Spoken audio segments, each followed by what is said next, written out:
Hello and welcome to Sideways. This week we'll be telling you what the chances are of being killed by a falling coconut. We'll be talking about how we use unlikely events to justify our own destructive behaviour, and we'll also hear about why peer support and working hard on your recovery is absolutely critical to leaving drugs or drink behind you. We're also talking fruit machines and laughing about Martin getting wet waiting for a bus. It's episode 14. Odds. We're ready. I'm still looking at Facebook. Why are you looking at Facebook? I'm just looking at some of your wafty comments you've got on there, which always make me laugh. Anyway, yes. There's nothing wafty about my comment. Thanks for the tea, anyway. That's all right. Thank you. That was oh no. Did you run out then? No, I didn't. Go on. Anyway, hi. Hello. How's it going? All right. It's cold, isn't it? It is cold, yeah. Had a good week? Yeah, very nice, thanks. Yeah. Don't ask me pretending that you're interested. I'm not interested at all, to be honest, but it's one of those things, an opening gambit, isn't it? Well, it's like saying to someone, how are you? Yeah. And you don't really want to know. You got no interest at all, no. Neil always used to tell us how he was when we asked him, you remember? Neil? Yeah. Oh, yes, I do, yes. Edinburgh. Yeah, I remember. Anyway, yes. What are we talking about this week? Well, I want to talk about wait, do you know the phrase, I might get hit by a bus tomorrow? People use that. I do hear that, yeah. Yeah, it's a strange one. I mean, people just trot it out, don't they, as a sort of warped reasoning as to why they're carrying on with their particular behaviour, or their destructive behaviour, often, isn't it? So what if I go and buy something very expensive? Yeah. And someone says, "Oh, that's a lot of money to spend on that." I say, "Yeah, but I might get hit by a bus tomorrow." Yes. Is that the sort of thing? It is the sort of thing. And I remember it was trotted out by a mutual friend, I suppose, who has a bit of a taste for heroin and still continues to do so. Right. Okay. And I remember saying to him once, we were talking about recovery and that sort of thing, and he was just sort of cooking up, preparing to have a quick injection. As you do. As you do. And he said to me, I might get hit by a bus tomorrow. Yeah. And I thought, it's strange, isn't it? Because I remember looking up at the time, thinking, what are the odds of getting... You literally Googled that? I literally Googled it, yeah. Odds of being hit by a bus? Yeah. What do you... Yeah, let me have a go. What is this? This is chances... The chance of getting hit and killed by a bus in the UK. Oh, all right. So that's obviously must be thousands to probably hundreds of thousands to one. Yeah, it's 495,000 to one. Yeah, it's unlikely then, isn't it? It is unlikely because it's one of those things that people trot out. I remember people have said it when they say, they don't want to give up smoking, for example.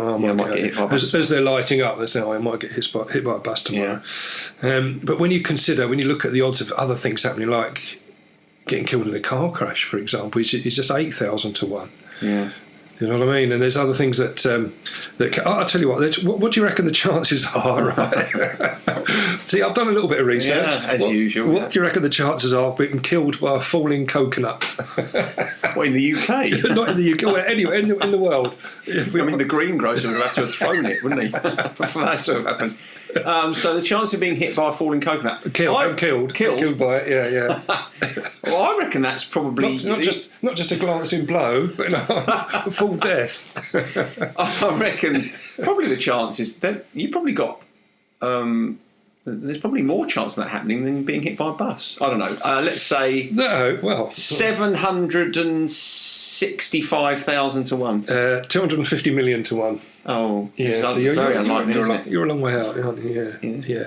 But when you look at things like cancer, for example, I've had cancer, and we know that it strikes sort of 1 in 3, 1 in 2 people. It's in some places now. This is really shaping up to be a very cheery episode. It is, but it's 1 in 5 chance that you die of cancer. Mm. And heart attack and stroke is sort of 1 in 2.5. So it's quite a lot. But it's 1 in 2.5. Yes, heart attack or stroke. I know it's a frightening statistic. I had some heart troubles about a year ago. Yeah, I do. Yeah, I had to have one of those. What do they call them? kind of ECG strapped to me for a few days. Yeah, but you survived, so you probably skewed the statistics a little bit. Do you think you so? should be ashamed of yourself. Yeah. I'll tell you, if I get hit by a bus tomorrow or die of a heart attack, I'm going to be really fed up. Yeah. But the thing on record. Okay, well, it's here for everyone to hear now, isn't it? Yeah. But see, the thing is, when I was talking to this chap about his heroin use and he says, well, you only live once. And this was after he trotted out the I might get killed by a bus, and I looked up the statistics. Yeah. And so he had to come up with another excuse as to why he was carrying on. Yeah. And he said, you only live once. Yeah, he said, well, you only live once. And I remember saying to him at the time, well, do you consider what you're doing living? Yeah, that's exactly what I was thinking. When you said you only live once, I thought, yeah, but what sort of life is that? Exactly, yes.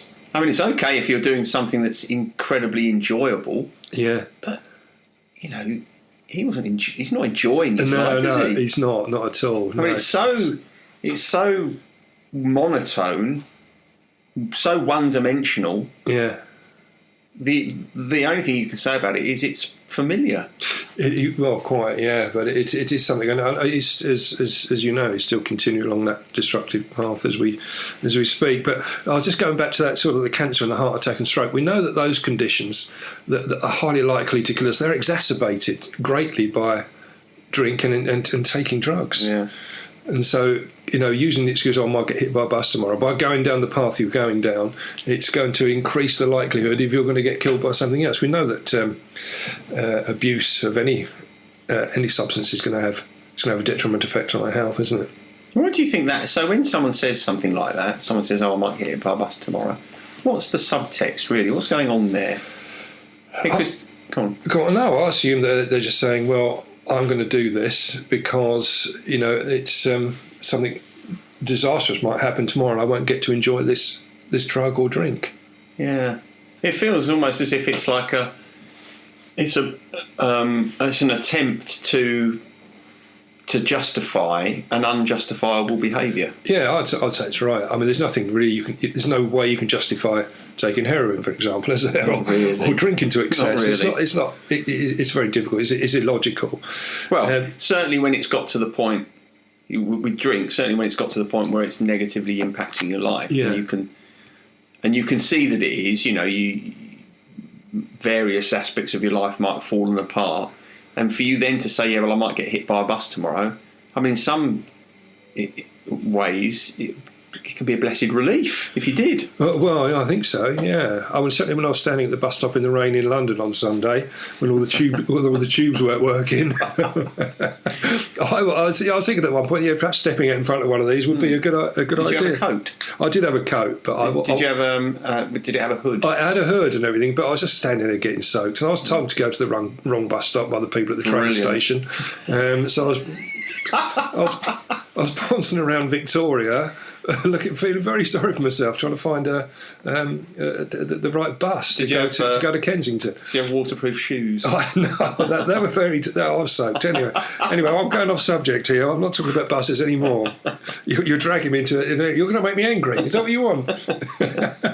I'll tell you what I was frightened by, though. Yeah. I'll tell you what I was frightened by. It was going back to these odds. Yeah. Okay. I remember when I'd just come out of detox and I'd gone in, starting to do my rehab in the community course, and the guy, he was running a course about going forward and what you're going to do next, and he told me that the odds of me relapsing in year one, if I didn't carry on and complete this rehab course that I was doing, and then go to meetings such as AA or Aspire to be the peer support groups, even though Aspire to be weren't around at that time, but similar sort of support groups, the chance of me lapsing in year one were 93%. Yeah.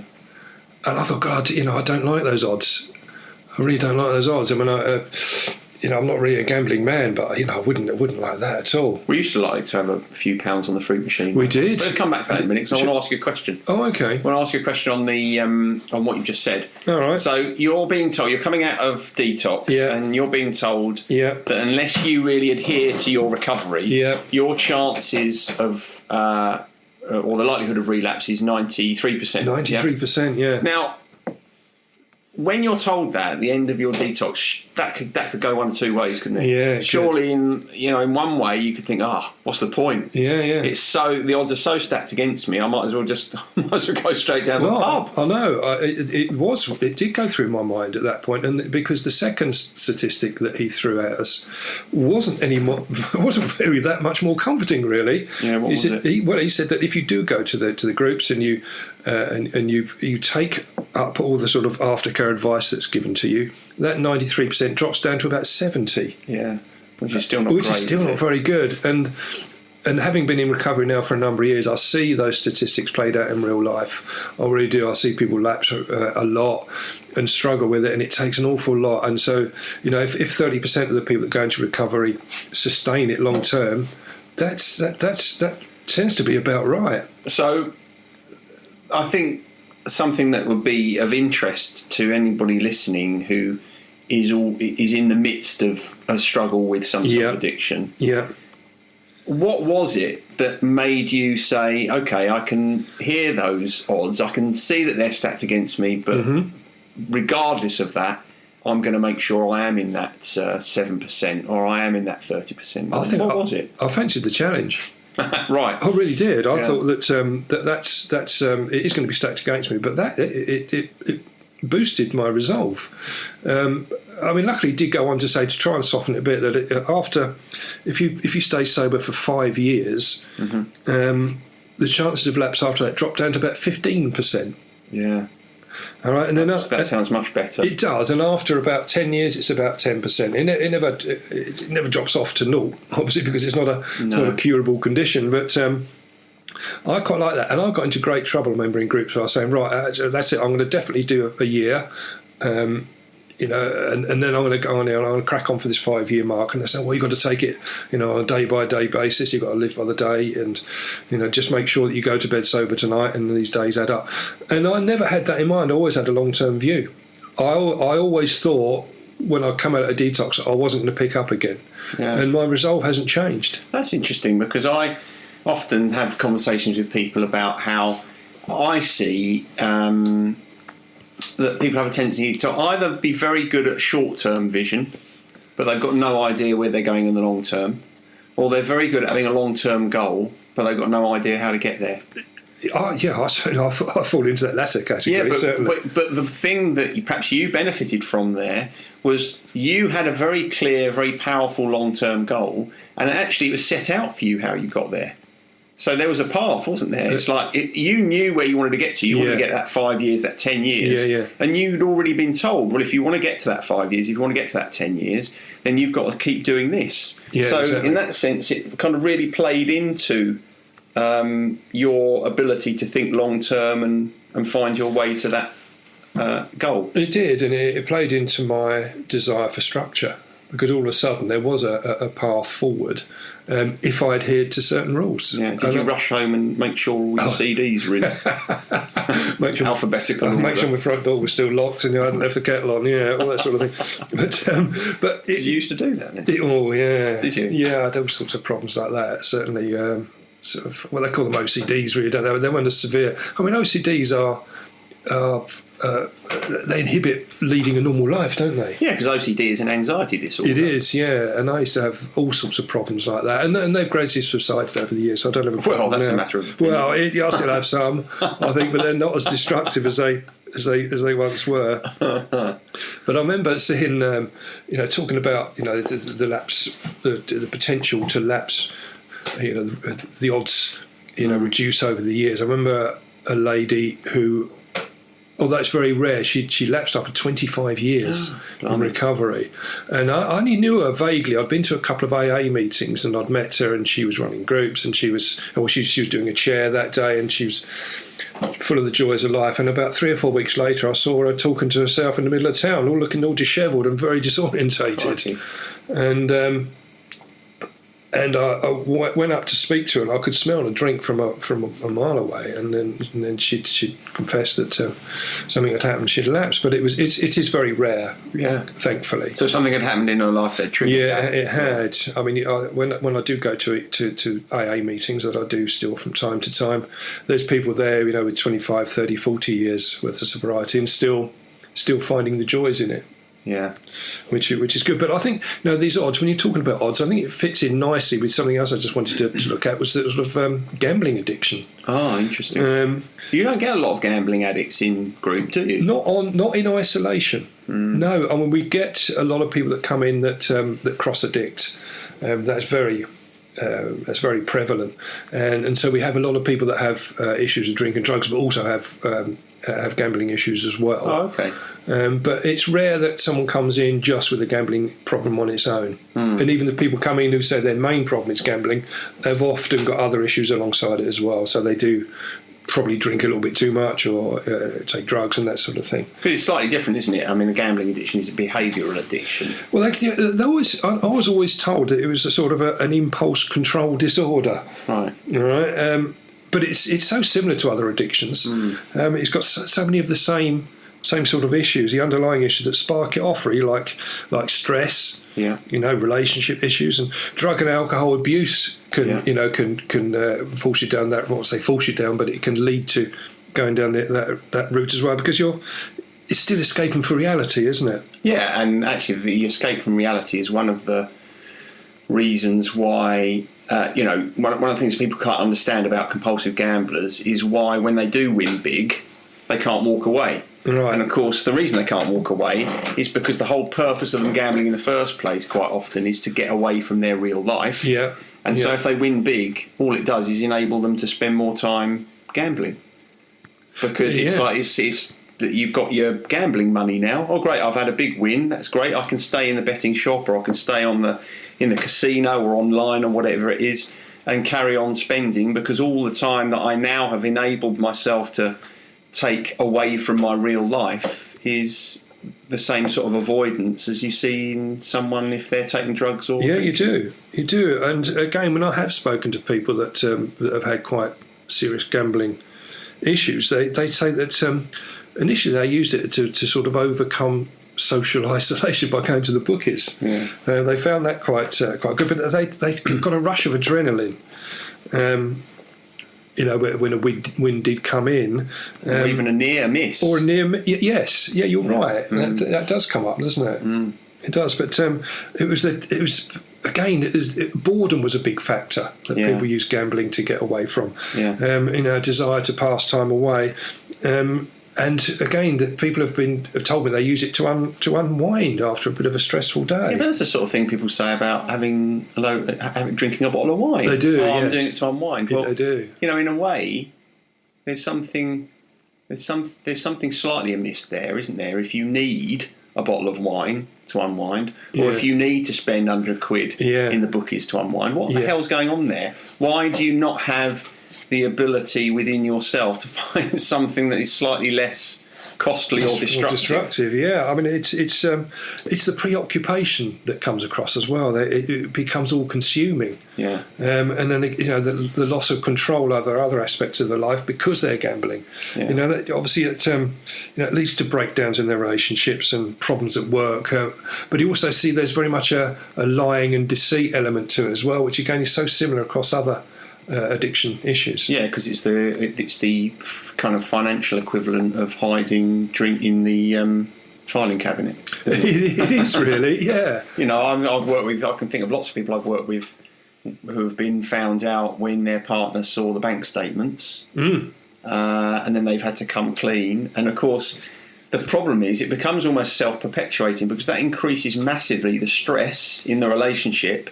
And it makes the gambler even more likely to go and try and escape from that into gambling. The other thing, of course, with gambling is it's so available. It is very much now, isn't it? Especially online. Yeah. I mean, it's very, very easy to run up a tab now, isn't it? And it's. I always found bookies to be very depressing places. I know. I've never liked them. I've never really had a big issue with gambling because because I don't like losing money. But B, you quite like losing money on vodka. I did. Yeah, I didn't see it as losing. I was reinvesting. I was investing elsewhere. I was just swapping assets. Yeah, you were liquidising your assets, weren't you? Very and much. Then drinking the liquidised assets. I was, yeah. Yeah, it's true actually, because you've never really had a thing for gambling. No. As I was saying earlier, we used to have couple of quid on the fruit machine in the pub in the days before you selfishly had to stop drinking. But that was probably about as far as it went with you. It was. I know that I've always been pretty careful with my money. I know, obviously, most of my working life I was in financial services, and it was always. I always felt that I had to try and keep my powder dry to a certain extent, until it came to drink, where I suddenly started spending an awful lot of money on it, and it made me lose a lot of money elsewhere. Isn't that, in a way, the kind of a similar thing to I might get hit by a bus tomorrow? It's almost slightly hypocritical. Because you're saying, well, I'm not doing this because that's costing me money. Yeah. But all the time I'm doing this over here. Yeah. With the getting hit by a bus thing, it's like, oh, well, I might get hit by a bus tomorrow, but never mind the destruction I'm doing over here. Do you know what I mean? I do, yeah. I mean, it's irrational, isn't it? That behaviour is irrational. Well, addiction is irrational, isn't it? It is. Would you like a pinball machine? A pinball machine, yeah. Didn't we? We did used to like a pinball machine, and I lament the lack of those, don't you, in pubs and places. Not that I tend to go in pubs, but you don't see a pinball, do you? And again, they've all gone digitised, haven't they? And online, yeah, you can play digital pinball and that sort of thing. Not in pubs, though, presumably. Not in pubs, but you can online, can't you? Yeah. But I also found, again, talking to people that have gambling issues, it was the denial, again, which I found. Exactly the same as other addictions, where they would deny they had a problem, and always felt they were going to be in a position where they were going to win back at some point. If they played it long enough, they would break even at some point. Yeah, I can remember. Yeah, absolutely. I can remember, and I think we've talked about this before. I had a client once who came in one day and said to me that I think he'd won, I don't know, something like £7,000 or £8,000 gambling. Yeah. And he'd been going through quite a steady period, and it was like, oh, that's the worst thing I could possibly hear, because having that big win gave him, it was almost like it affirmed that he was right to be gambling. Yeah. It was like, oh, here's the proof. Yes. That I can win money, and it's actually not a stupid thing to do. Yeah. And so, of course, when someone's won that sort of sum of money, it's no good me saying, well, that's not very good for you, is it? But I kind of knew what was going to happen, and sure enough, 2 weeks later, he came in and said, I've lost a lot and more. Yeah. For, reasons we were discussing earlier. Well, again, if you look at the odds of winning on, like those fruit machines, for example, it's going to pay out 80%. Of the money that goes in. So if you stayed on there all day, you'd lose 20% of your money. 20% of your money. Yeah, it's not a great deal, is it? It's not, but you just hope that someone else has done all the losing for you before you jump on the machine, don't you? You used to do that in the arcades, didn't you? You used to look around and watch someone piling loads of money into the machine, and when they went off to get some change, you'd be straight on the machine so you could win the money out. Yeah, I remember watching a guy doing exactly that. And he went off to get some. I think he went off to buy some fags or something. Come back and someone had jumped on his machine, and there was a fight breaking out because he said, "That's my machine. I've stoked it up. Off you go." And they started swapping blows and everything. You shouldn't have gone off to buy cigarettes. You shouldn't. They've ruined your house. That's another reason not to smoke, isn't it? Someone will pop onto your fruit machine. Yeah, it is. But it's. I suppose when the lottery was launched, all of a sudden it sort of created a whole new raft of gamblers. Mm-hmm. Yeah, people who'd never gambled before. Decided, well, this could be my ticket out of poverty. Well, this could, untold riches can be around. And I remember someone telling me, who was also in financial services, it wasn't one of my clients, but it was his client that he dealt with, that he'd gone to do a financial review for this couple, and he found that they had some quite big debts, but they were putting 150 quid a month into an account that all went on lottery tickets. Shut up. Yeah, 150 quid a month, and they felt that was potentially, going to give them a decent jackpot win, and all their money worries would be over. That is insane. It is insane. I bet you've got some odds coming up. I have got some odds coming up because I have done a bit of research again. Just a bit. Do you know what the odds are right now of winning the UK lottery at the moment? Do you know what the odds are? Because the numbers were increased recently, weren't they? I've got no idea. I don't play the lottery. We've never played it. Go on. 45 million to 1. Right. They're not great odds. They're not brilliant, are they? Okay, and in the Euros, if you put a quid on the Euros, a lot of people do, or I think it's £2, or even £2.50 now for a ticket on the Euro. But the chances of getting the jackpot win on the Euros is 140 million to 1. Right. Yeah. I mean, everyone plays this game saying, you know, what they're going to do with the money they're going to. What if they win the lottery? What they can do with the money, and they spend hours working it out. But we know the chances are that you're not going to win it. You have got a much better chance of being hit by a bus, or indeed hit by a falling coconut. I suppose the only upside of that is if you do win the lottery, you can be pretty sure that same weekend you're not going to be hit by a bus or hit by a falling coconut. I suppose so, but again, I remember reading in the newspaper about a guy who won the lottery. And he put that down as one of the major reasons as to why he drifted into his addiction. Really took hold at that point. Really? Yeah, we talked about enabling before. Yeah. And I can't remember the guy's name, but he was in all the papers, and he ended up in rehab, etc., penniless after he'd won the jackpot. Yeah, it's funny because one of the reasons that I've never played the lottery, and you know, pretty much anywhere you work, there's always a lottery syndicate. Yeah. And I've never joined one, and the reason I've never joined one is actually. It was something you said a moment ago about people kind of pinning their hopes on winning the lottery and it's solving all their money worries. I've always thought to myself, if that's my answer, if my kind of utopian vision is, well, when I win the lottery, I'll be okay, then I'm never going to be okay, am I? You know, True. No, you're not. Statistically, I'm never going to be all right. So if I'm giving up my ability to be okay to the chances of winning the lottery, then I'm onto a big loser. I need to kind of find some other way to feel okay, rather than it could be you, because it definitely isn't going to be. It's not going to, that big finger coming out of the sky and pointing at your house. It's just not going to happen, is it? You've got to be in it to win it. Yeah, exactly. Yeah. But I'll tell you what. My notes are running thin now. Good. I've got. Yeah. Well, I'm going to. It's the last little thing then. Just one more odd. One more statistic. Right. Yeah. The chances of getting killed by a shark are 300 million to 1. Right. Yeah, do you like that? Yeah, I think those chances have been massively reduced for me because I can't really swim.